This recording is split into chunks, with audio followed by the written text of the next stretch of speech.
Assalamualaikum warahmatullahi wabarakatuh. Alhamdulillah, salatu wassalamu ala rasulillah, amma ba'd.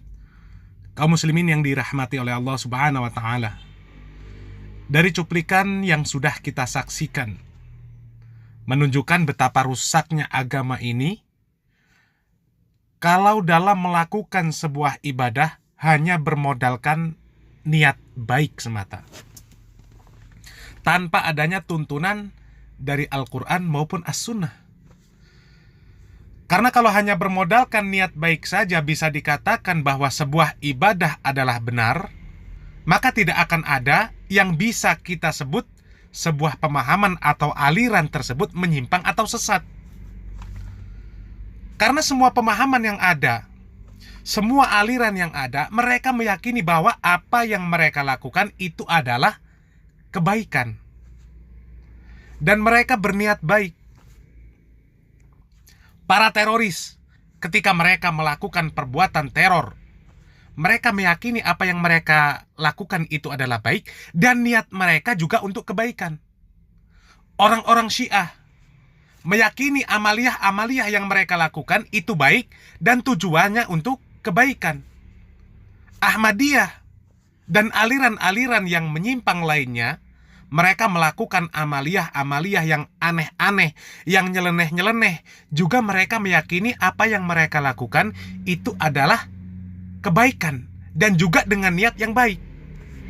Tidak ada satupun aliran yang menyimpang yang ketika ditanya tentang amaliyah-amaliyah mereka, mereka katakan itu tidak baik dan tidak diniatkan untuk sebuah kebaikan. Semuanya meyakini bahwa itu baik dan niatnya adalah untuk kebaikan. Akan tetapi yang harus kita fahami bahwa niat baik saja itu tidak cukup. Niat baik saja tidak bisa dijadikan standarisasi sesuatu atau sebuah amalan tersebut dikatakan benar atau salah. Akan tetapi standarisasinya sebuah amaliyah itu baik, selain dari niat yang baik, maka harus sesuai dengan Al-Quran dan Sunnah, sesuai dengan pemahaman salaful ummah. Dikatakan di dalam sebuah hadis bahwasanya sahabat Anas radhiyallahu ta'ala anhu qala, ja'a salah satu rahtin ila buyuti azwajin nabiyyi sallallahu alaihi wasallam. Ada 3 orang mendatangi rumah istri-istri Nabi Muhammad sallallahu alaihi wasallam, yas'aluna an ibadatin nabiyyi sallallahu alaihi wasallam, untuk bertanya tentang ibadah Nabi Muhammad sallallahu alaihi wasallam. Falamma ukhbiru ka'annahum taqaluha. Lalu setelah mereka dikabarkan tentang apa yang dilakukan oleh Rasulullah sallallahu alaihi wasallam, mereka menganggap ibadah beliau Rasulullah sallallahu alaihi wasallam sangat sedikit. Wa qalu aina nahnu minan nabiyyi sallallahu alaihi wasallam. Mereka berkata, di mana kita dibandingkan dengan Nabi sallallahu alaihi wasallam? Kita ini tidak ada apa-apanya kalau dibandingkan dengan Nabi. Wa qad ghufira lahu ma taqaddama min dzambi wa ma ta'akhkhar. Beliau Nabi Shallallahu Alaihi Wasallam telah diberikan ampunan atas semua dosa-dosanya, baik yang telah lewat maupun yang akan datang. Qala ahaduhum, amma ana fa usallil laila abadan. Salah seorang dari mereka mengatakan, adapun saya, maka saya akan sholat malam selama-lamanya. Wa qala al-akhar, dan kemudian yang lain pun mengatakan, wa anna asumud dahra abadan wala uftiru. Adapun saya, maka saya akan berpuasa selama-lamanya dan tidak akan pernah berbuka. Wa qala al-akhar, kemudian yang lain juga mengatakan, wa anna a'tazilun nisa fala atazawwaju abadan. Kemudian yang lain mengatakan, sedangkan saya akan menjauhi wanita, saya tidak akan menikah selama-lamanya. Faja'a Rasulullah sallallahu alaihi wasallam ilaihim. Kemudian Rasulullah sallallahu alaihi wasallam mendatangi mereka. Faqala, kemudian mengatakan, antumul ladzina qultum kadza wa kadza. Benarkah kalian yang berkata begini dan begitu?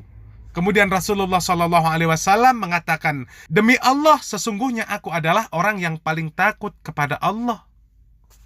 Lakinni asumu wa aftiru. Akan tetapi aku juga berpuasa, aku juga berbuka. Aku juga tidak berpuasa. Wa usolli wa arqud. Aku juga sholat malam, aku juga tidur. Wa atazawwajun nisa, dan aku juga menikahi wanita.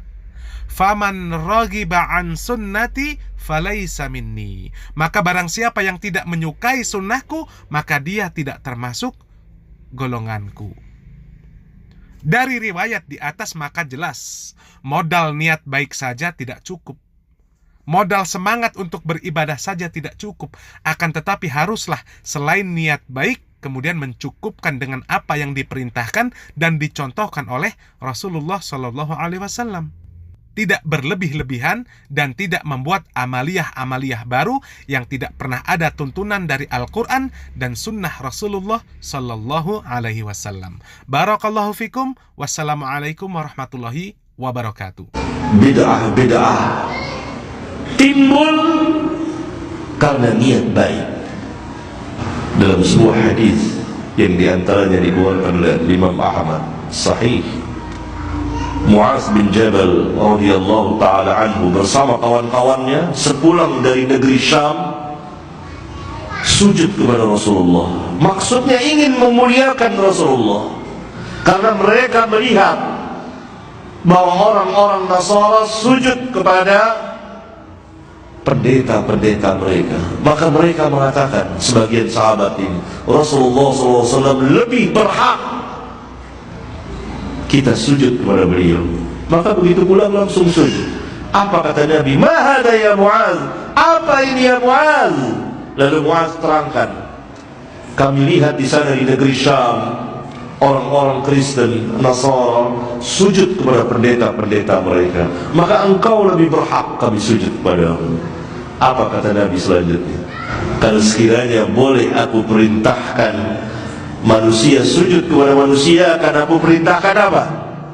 Istri sujud kepada suami. Maksud Mu'adz dan kawan-kawannya baik, tapi salah. Maksud Mu'adz ingin memuliakan, membesarkan, mengagungkan Nabi SAW, tapi salah, dilarang.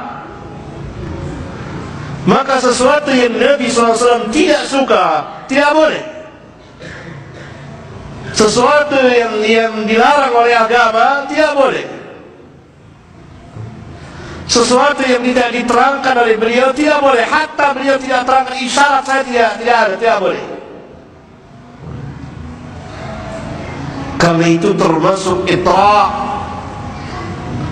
Dalam hadis yang dikeluarkan oleh Imam Al-Bukhari, Imam Ahmad dan Ibnu Majah dan lain-lain, dalam walimatul urus, seorang atau dua orang perempuan mengatakan di hadapan Nabi SAW, wa fina nabiyyun ya'lamu ma fi ghadin. Di tengah-tengah kita ada seorang nabi yang mengetahui apa yang akan terjadi besok. Maka langsung ditegur oleh Rasulullah, jangan kamu ucapkan itu. Jangan kamu ucapkan perkataan seperti itu, karena tidak ada yang tahu apa yang akan terjadi besok kecuali Allah, dan beliau harus mendapat wahyu dari Allah. Lihat, maksud wanita itu kan ingin memuliakan Nabi, ingin mengagungkan Nabi. Jadi semata-mata niat yang baik belum tentu disetujui oleh agama. Siapa yang berani menjamin? Siapa yang berani mengangkat tangan bahwa perbuatan yang dia atau mereka lakukan atau yang kita lakukan, yang tidak ada sunnahnya dari Nabi yang mulia SAW, itu dicintai oleh Allah dan Rasulnya, diredoi oleh Allah dan Rasulnya? Saya kira tidak ada seorang pun muslim berani menunjuk tangan. kecuali orang-orang yang nekat. Karena dari mana kita tahu bahwa Allah dan Rasulnya meridainya? Padahal Allah tidak mewahyukan kepada kita, dan wahyu telah terputus. Selesai dengan diutusnya Rasulullah SAW, dengan wafatnya Rasulullah SAW. Dan Nabi yang mulia SAW tidak memberikan, tidak pernah mengajarkan kepada kita.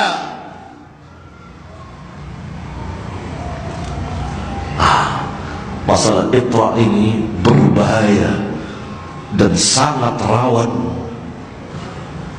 Kalau terhadap Nabi yang mulia alaihi salatu wassalam kita tidak boleh Iqra, melampaui batas, apalagi kepada selain Nabi. Pernahkah kita mendengar, membaca sahabat, hatta seorang di antara mereka yang duduk bersimpuh di kuburan Nabi yang mulia, kubur termulia di dunia, yang jaraknya hanya beberapa langkah, beberapa meter dari rumah-rumah mereka? Pernah ada para sahabat begitu meminta-minta kepada Allah dengan perantara Nabi yang mulia yang telah mati, atau bahkan mungkin langsung meminta kepada Nabi yang telah mati? Sama sekali tidak pernah kita jumpai ada riwayat yang sahihah, yang sah, bukan riwayat-riwayat palsu. Tidak pernah sama sekali. Alangkah lurusnya akidah mereka itu.